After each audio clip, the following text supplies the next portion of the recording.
اعلیٰ حضرت رحمۃ اللہ تعالیٰ علیہ آپ نے کتب درسیت سے فراغت کے بعد درس تدریس، افتتاح اور تصریف کی طرف توجہ فرمائی۔ ابتدا میں تدریس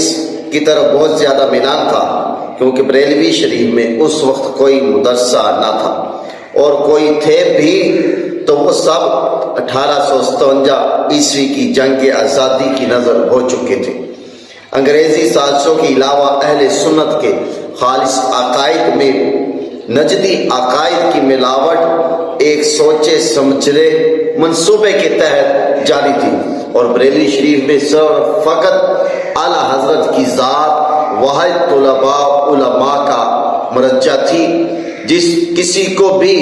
علمی چشمے سے فیضیاب ہونا ہوتا وہ اعلیٰ حضرت کی خدمت میں آ جاتا۔ ان سب خطرات کو بر وقت بھانپ کر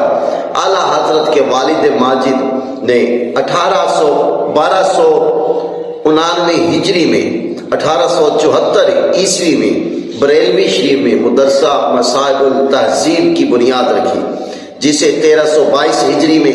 1904 عیسوی میں منظر اسلام کا نام دیا گیا، جس میں آج تک اسی تاریخی نام سے خدمت دین کا کام اور زور طریقے سے جاری ہے۔